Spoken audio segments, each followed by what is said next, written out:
안녕하세요. 어제 장생지를 공부를 했는데 양이 길어서 1부, 2부로 나누게 되었고 오늘은 장생지 2부를 공부를 해 보시자고요. 비부명리, 신살론 비결, 12운성, 장생지 공부를 시작하시자고요. 자, 1부에 이어서 2부를 시작해 보시자고요. 자, 어제도 얘기를 했지만 음생양사에는 우주자연의 수많은 비밀을 함축하고 있으니 확실하게 알지 않으면 헛소리하는 망량이다.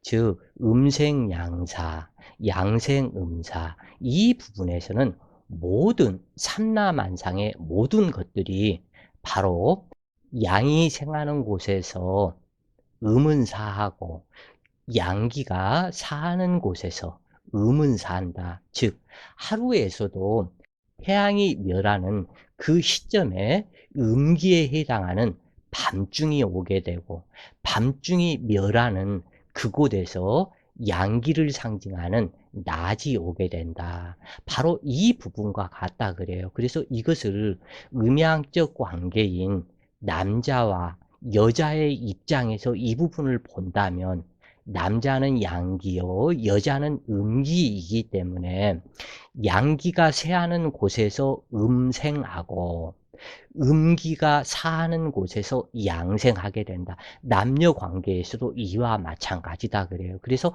남자, 여자가 영원히 같을 수가 없다. 다만 같을 수가 있는 것은 인간으로서의 그것은 같지만 남자, 여자의 이성적 성별 그 관계에서는 같을 수가 없다고 그래요.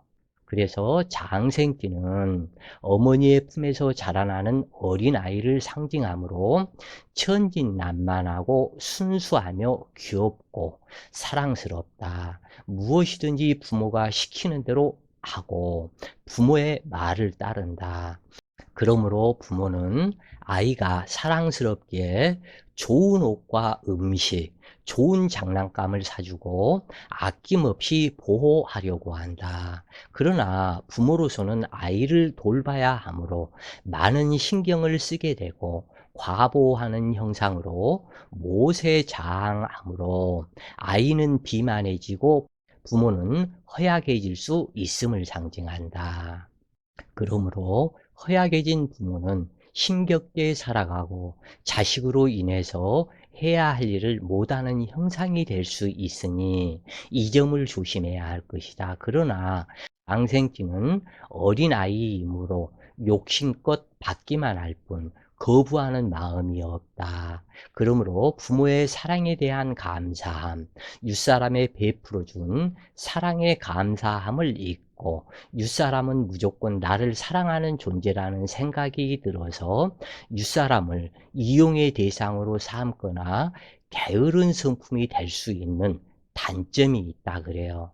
그래서 장생지가 다 좋은 것 같지만 그 좋은 내면에는 이러한 버릇이 없는 아이가 될 수 있는 가능성도 있다. 이것은 꼭 아이만은 아니죠. 어른이라 할지라도 무조건 상대방이 나한테 해줄 것이라고 생각하는, 나한테 줄 것이라고 생각을 하는, 그래서 자기 자신은 솔선수범 스스로 하지 못하고 무조건 나한테 다 잘해줄 것이다. 이것만 생각하는 것이 장생지이다 그래요.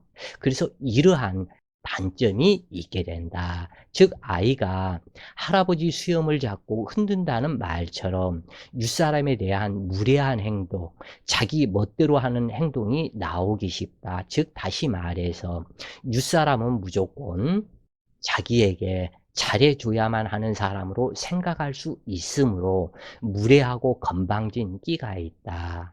또한 자기 스스로 주체성이 약하고 의지하는 습성이 되기 쉽다. 양지에서 태어난 어린아이이므로 순진무구함은 사실이지만 자기 멋대로 하며 무엇이든지 받으려고만 하는 독선적인 성격이 있을 수가 있다 그래요. 그러므로 스스로 하는 일 처리에서는 주저하고 타인을 의지하는 성격이 형성이 되고 개성이나 주관이 없으며 어머니를 무조건 따르는 편에 해당이 된다. 왜냐하면 어머니는 나의 젖줄이요 보호자이다.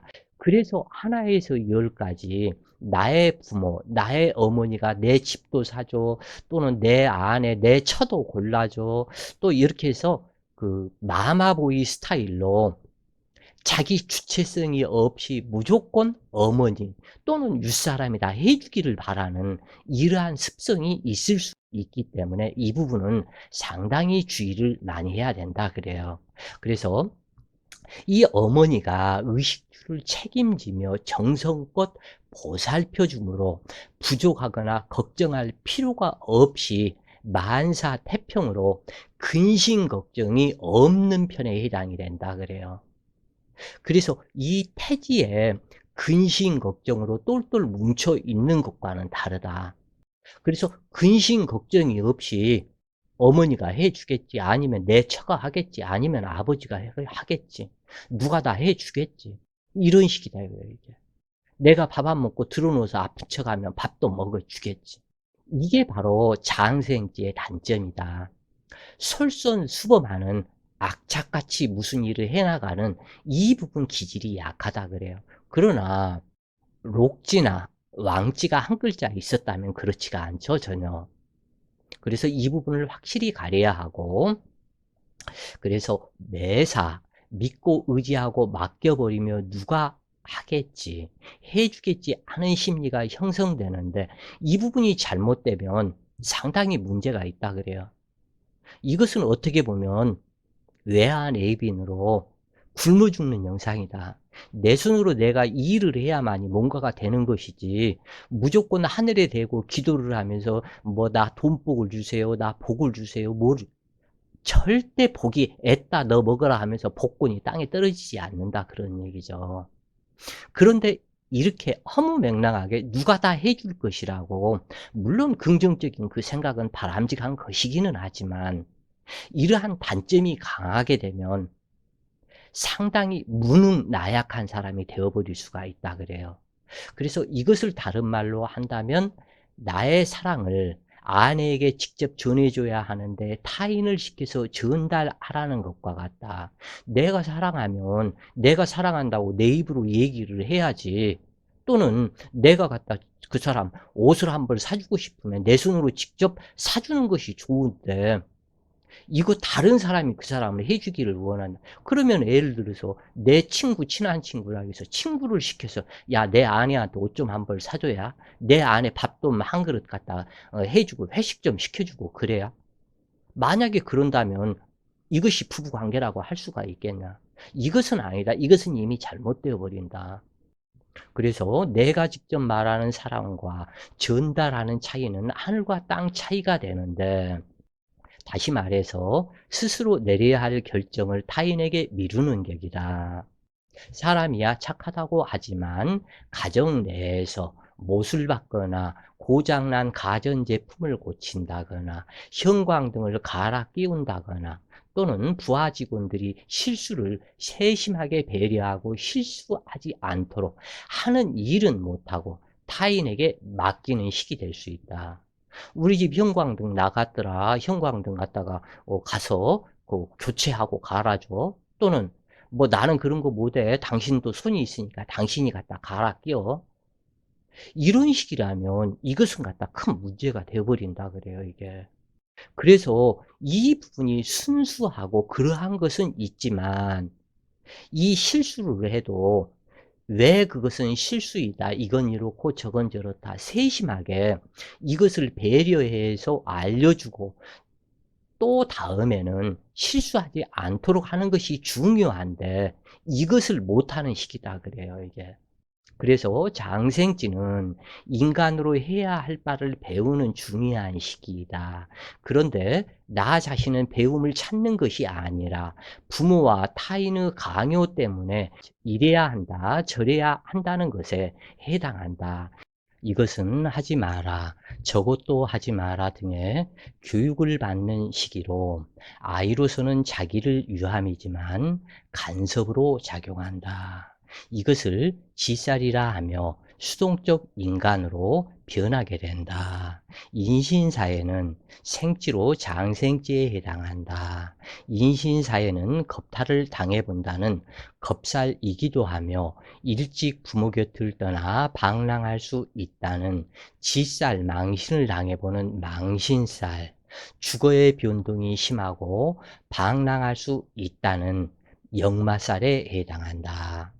생쥐의 특징은 양기가 발에 있으므로 발이 뜨겁고 이것저것 돌아다니기를 좋아한다. 그러나 부모나 윗사람을 강하게 통제한다. 그러므로 마음속에 불평이 자리할 수 있는 경우로 작용하는데, 고서에서는 장생지가 유아라고 표현했지만 유아라는 말은 문제가 있으며 유아 시기부터 10세 이전으로 생각하는 것이 좋을 것이다. 그래야 합리적이기 때문이다. 왜냐하면 통변에 문제가 발생하기 때문인데, 공부하시는 분들은 필자가 무슨 말을 하려는지 이해할 수 있을 것이다. 통변성의 인수는 좋고 편인 계모를 나쁘다는 것을 많이 보았을 것이기 때문이다. 즉 아래 표에서 보면은 해수의 간목이 장생인데 편인이요. 그 다음 병화도 임목의 편인이요. 무토 이건 빼놓고 경금은 편관이 되고, 그 다음 임수는 또한 편인이다 그래요. 그러면은 편인은 안 좋고 정인은 좋다고 그랬는데, 이것은 말 자체가 지금 현재 잘못되어 있는 것이다. 장생은 정편이 혼잡으로 되어 나타나는 것을 볼 수가 있다. 양간의 장생지는 편인과 편관이고 음간의 장생지는 식신과 편재이다. 목화, 토금수의 음양간 특징에 따라 많은 변화가 발생하므로 정자는 좋고 편자는 안 좋다는 생각은 절대 금물이다. 사주에서는 태과불급이라는 것이 있어서 태과하거나 편중하거나 태약하면 병으로 작용한다. 아무리 좋은 길신일지라도 태과불급하지 않아야 귀신의 덕이 빛나게 된다. 장생지는 아이로서 근심 걱정 없이 살고 윗사람의 인덕이 많으며 아무리 어려운 일이 닥쳐도 보호받을 수 있다는 길신으로 인간이 되고 성인이 되어야 하므로 모방 심리가 강하여 어머니가 하는 대로 모방하고 어머니의 보호를 받는다. 여기서 모방 심리라는 이 부분은 상당히 중요한 부분이기 때문에 꼭 기억을 하시는 것이 좋겠다. 모방 심리라는 것은 모친의 심리 욕구를 따라가는 것을 뜻한다. 그러나 연월일시의 장생의 성향이 다르다. 왜냐하면 그 장생지가 편인이 될 수도 있고 식신이 될 수도 있으며 편재가 될 수도 있으므로 모방 심리는 다르게 나타난다. 그러나 정밀하게 본다면 육글에서 설명했듯이 인수는 비겁을 생하는 자이니 나의 모친은 인수이지 식신이나 편재가 모친이 될 수 없다. 가령 무인일주의 임목이 장생이라 하지만 임목은 편관이므로 나의 모친이 될 수 없다. 그러므로 무토의 모친은 오화이고 기토의 모친은 사화이다. 그러나 간목일간의 친모는 해수가 장생이므로 편인이지만 친모가 되고 자수는 모친의 형제이다. 그러나 사주의 구조 배합에서 모든 육신은 정해진 틀에서 벗어나 다른 성분이 되기도 한다. 투출 천간에 따라서 변하고 해수가 있는지 자수가 있는지에 따라 육친이 변하게 된다.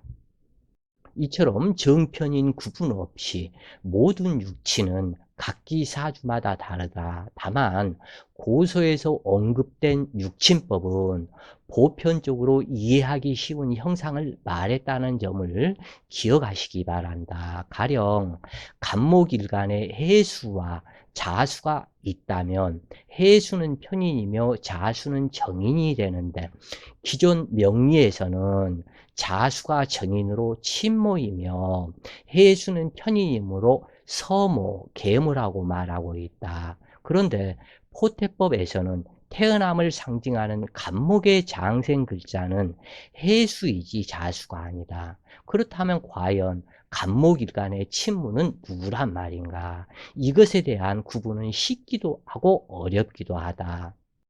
그래서 십신론과 육친론, 이 부분 말고 인연론을 알아야 된다. 그래야 정확한 육친의 희노애락 생로병사를 찾을 수가 있게 되면서 인연을 알게 된다 그래요.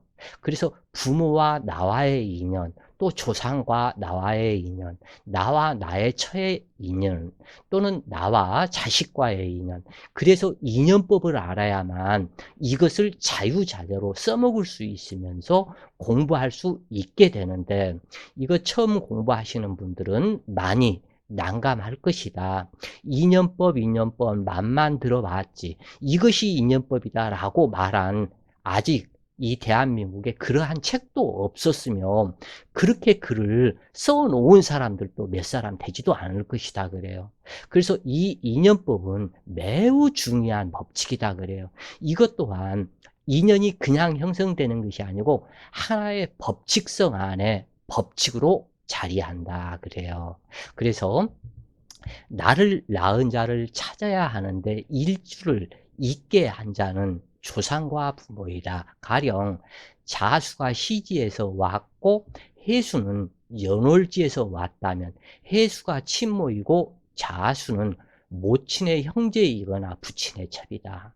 그러나 이때 또한 예외 사항이 있게 되는데, 여자 혼자, 그러니까 어머니 혼자, 아버지 없이 혼자 임신하고 나를 낳을 수 있지 않다 그래요. 나를 낳을 수가 없다. 무슨 성경에서는 무슨 뭐 성모 마리아가 그 남편 없이도 예수를 갖다 성령으로 잉태했다고 그렇게 얘기하는데, 그것은 믿을 수가 없는 이야기다 그래요.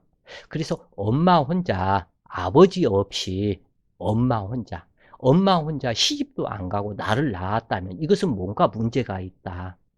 그래서 이 부분을 찾게 되는데, 그러므로 반드시 부친이 있게 된다. 설령 아버지가 없이 어머니가 시험관 출산으로 어떤 생판 모르는 어떠한 남자의 정자 기증을 받아서 시험관 출산으로 아이를 낳았다고 해도 그 아이 입장에서는 알지 못하는 아버지지만 아버지가 있는 것과 같다 그래요. 그래서 반드시 부친이 있게 되는데, 부친과 모친의 관계성에서 당주가 후체 자식이 될 수도 있고 모친의 바람기로 사생아일 수도 있으며, 또는 본처 자식 또는 이보 경계일 수도 있다. 이미 사주에서 보면은 모든 구분이 갖다 이게 다 지어진다고 그래요. 그래서 이러한 모든 육친 관계는 한마디로 이러하다고 단정 내릴 수가 없다. 혹은 모친이 인수성이어야 하는데 모친이 관살이 될 수도 있고 모친이 비급이 될 수도 있고 식상이 될 수도 있고 또는 재성이 될 수도 있다 그래요. 그래서 이 부분 변해가는 육친법, 그리고 이 변화하는 인연법, 이 부분을 알지 못하면 참으로 난감한 경우가 많다 그래요.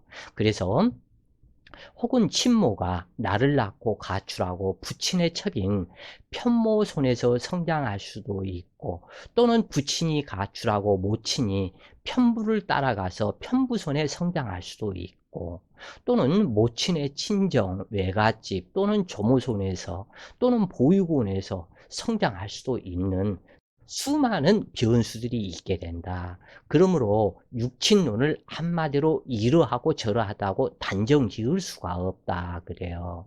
그래서 정화일간의 장생띠는 유금이지만 화기에서의 유금은 사지이다. 장생지는 모방성이라고 했으니 유금 성분을 모방하여 갖추게 된다. 자, 상당히 중요한 부분이다 그래요. 이 부분. 기토나 정화, 이 부분은 이 정화 일간에서 유금이 장생지이다. 그 유금은 정화 일간의 유금은 편재이고 기토 일간의 유금은 식신이다 그래요.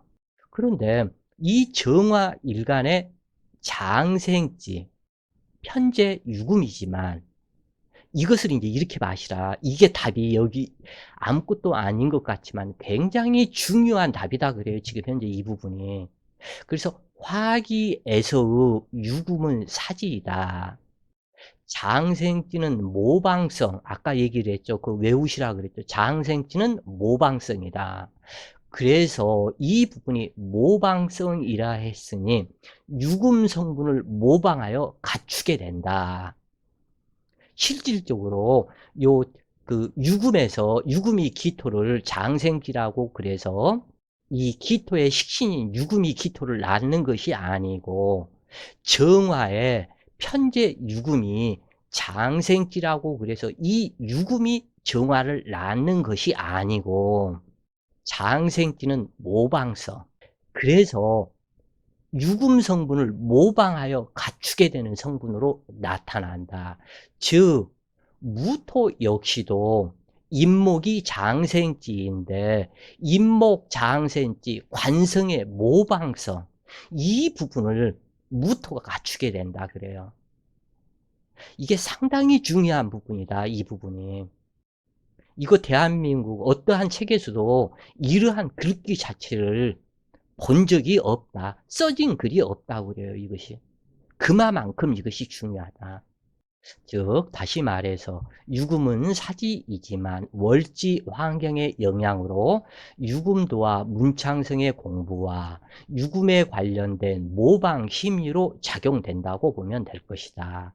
그러므로 정화 일간의 유금이 진정한 장생지는 아니다. 그러므로 화기로서의 인월이 장생지이다. 그러므로 병화는 인월이 진정한 장생지이지만 정화는 병화로부터 넘겨받은 복사열기를 사용하는 것이므로 유시에서부터 정화의 역할이 나타나는 것이고 정화는 사유축 금국이 정화의 권역대와 같다 그래요. 그래서 이때 정화 또는 모든 음천간이 자기 역할을 나타내려 하지만 신약하다면 자기의 역할을 드러내지 못하는 것이므로 음천간은 양천간의 도움을 의지하게 되는데 그러므로 을목이 간목을 만나서 등락에 가하는 것이고 정화가 병화를 만나 소월봉월이 되는 것이며 기토가 무토를 만나서 산화전답이 되며 신금이 경금을 만나 신경흔접이 되며 계수가 임수를 만나 강상서설이 되는 이치가 이것에 있다 그래요. 그러니 이 명리가 공부가 깊어진 사람이 이 강의를 듣고 이 공부를 한다면 10년 먹은 체증이 내려가는 것과 같은 기쁨을 느낄 것이다 그래요. 그만큼 이 12운성법 이 부분은 이렇게 해서 중요한 글로 이루어져 있다 그래요. 물론 공부가 미약하다면 필자가 아무리 얘기를 해도 속위에 경리기일 뿐이겠지만 그만큼 중요하다 그래요. 이 부분이. 그래서 모든 음천간은 인수의 주력보다는 겁재인 양천간의 주력을 가장 좋아한다. 그러므로 음일간 여성은 친구와 같은 겁재, 즉 양강겁재 친구를 더욱더 좋아하는 현상으로 나타난다. 이것은 양강겁재의 덕으로 음일간은 생성의 역할을 이룰 수 있기 때문이다. 반대로 양천간은 음일간을 만나는 피해로 나타난다. 또한 양천간은 아무리 신약해도 음천간의 도움받기를 거부하므로 이성의 다른 친구보다는 즉 음강겁재의 도움보다는 윗사람에 속하는 인수의 조력을 원하는 성질이 되기 때문에 명리란 이처럼 깊이 들어갈수록 매우 어려운 학문이다. 여기서 반드시 알아야 할 것은 12운송으로 명식 내의 기해강약을 살피고 육친과 십신은 전체 사주의 구조 배합을 따른다. 나를 보살피고 보호하는 육친을 후견인 또는 윗사람, 인덕이라 하는데, 장생지에는 태어나면서부터 나를 사랑하고 보살펴주는 후견인이 있으므로 인덕을 타고 태어난다. 년지는 조상과 초년 시절을 상징하고, 월지는 일간의 뿌리로서 일생을 상징하며, 일지는 나 자신의 개성을 상징하며. 자, 다시 이 부분 중요하다 그래요.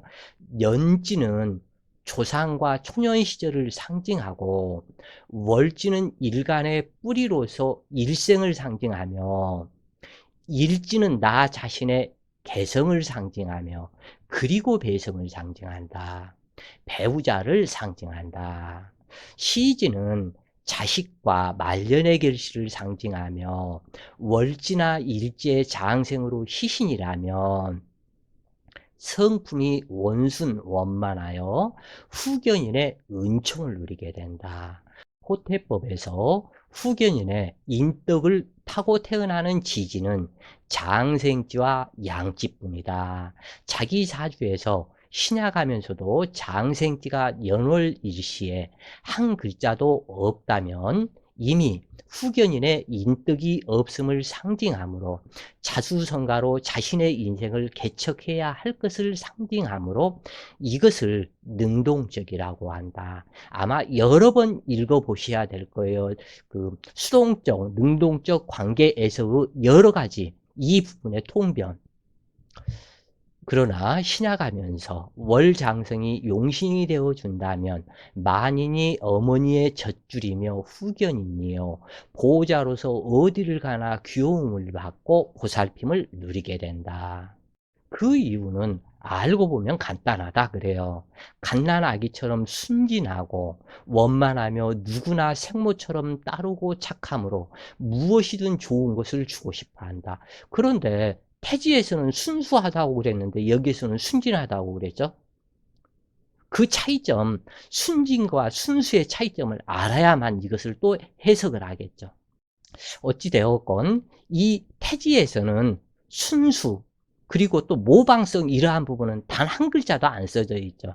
그런데 장생지에서는 순진 그리고 모방성 이 부분들이 글씨 한자 한자를 꿰뚫어 보는 안목이 있어야만이 이 성분 분석을 이해하는데 더욱더 빠를 것이다 그래요. 어찌되었건 장생지는 모방성과 같기 때문에 뛰어나다는 것을 개발하여 새롭게 만드는 것이 아니라 있는 것을 답습하여 변화를 주거나 타인의 것을 내 것처럼 똑같이 만드는 것을 의미한다. 즉 남의 밑에서 일하는 직장인으로서 적성에 잘 맞고 모범적이다. 즉 창조력 성분이 약하다 그 얘기예요. 그래서 만인이 후견인인지라 어디를 가거나 귀여움을 받고 신임을 받으며 은총을 누린다. 그러나 모방성은 뛰어나지만 독창적이지 않으므로 새로운 아이디어로 창조하는 일에는 부적격하다. 그러나 있는 것을 활용하고 개조해서 만들어내는 것에는 탁월하다. 즉 이 부분은 양천간에 해당이 되고, 음천간에 장생지는 창조하는 일에도 능수능란하다 그래요. 음천간. 양천간은 인수의 모방성이기 때문에 그러한 것이고, 음천간은 식신이기 때문에 그러하다. 이렇게 보시면 되겠다 그래요. 그러나 대체로 주체성이 부족하므로 자기 자신의 완고한 고집으로 밀어붙이는 기질이 부족하다. 그러므로 상사가 시키는 일, 윗사람이 시키는 일 등에서는 탁월하지만 스스로 이것이 옳다 그르다를 못하여 술에 물 탄 듯하여 주체적인 개념이 부족하다. 즉 스스로 이 일을 찾아서 하는 일에는 약하다. 사람을 잘 따르고 선악 개념을 파악하는 데 서툴기에 자칫 꼬임으로 연결되어 일의 낭패를 가져오기도 쉽다. 그러나 윗사람을 섬기고 공경하는 데는 으뜸으로 거역할지 모르는 사람으로 믿음직스럽지만 아랫사람을 통솔하고 다스리는 능력은 부족하므로 책임자로서 부족하지만 지지, 비겁이 한 글자 있다면, 그러니까 록군이나 왕지가 한 글자 있다면 사업가로도 훌륭하게 일 처리를 해나간다.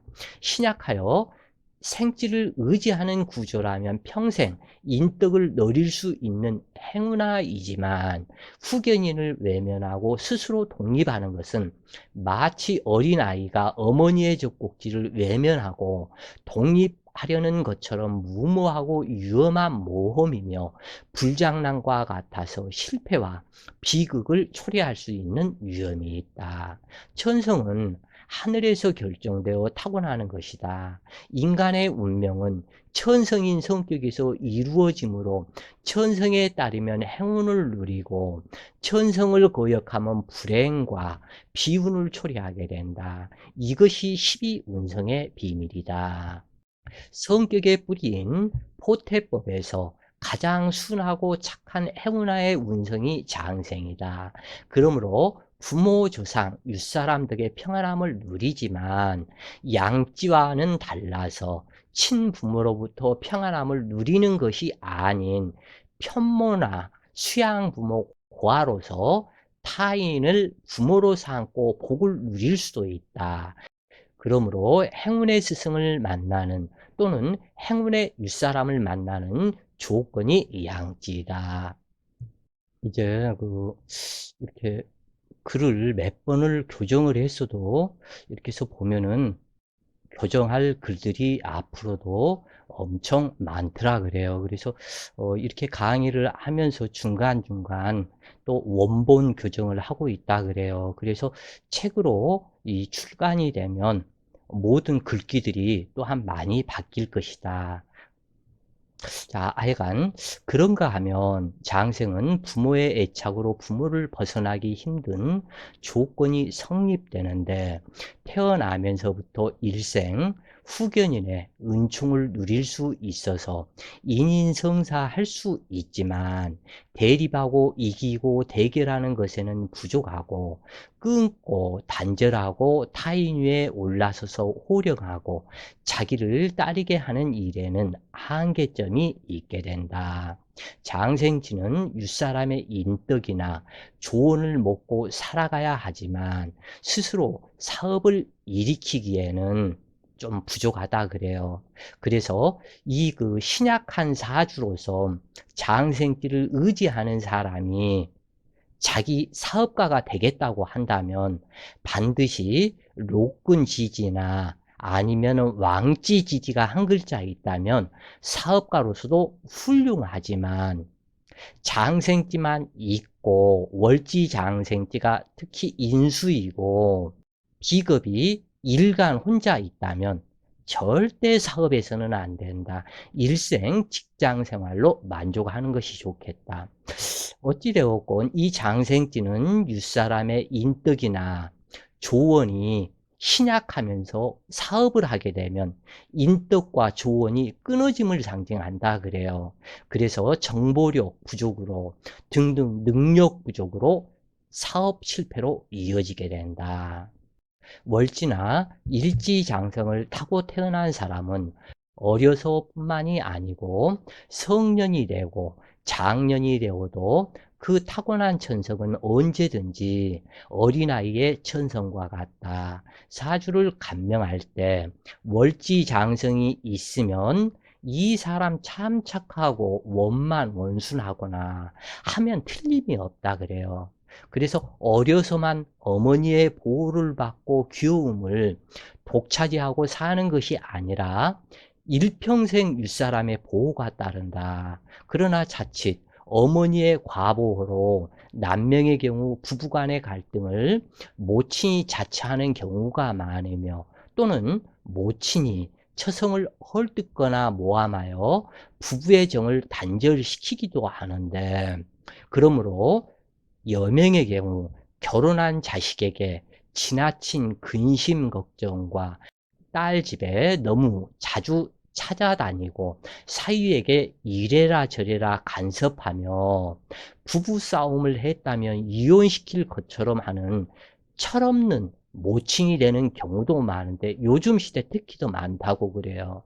그래서 실제 신강 쌓아주 남녀의 친어머니가 자식 부부를 이별시키는 경우도 매우 많다. 그러므로 장생이라고 해서 다 좋은 것은 아니다. 하여간 양지와 장생은 모친의 지나친 간섭이 문제가 되는 경우가 많은데 심지어 40이 다 되어가는 자식을 자기 마음에 안 든다는 이유로 결혼을 방해하기도 하는 것이 양찌와 장생찌의 모친이다.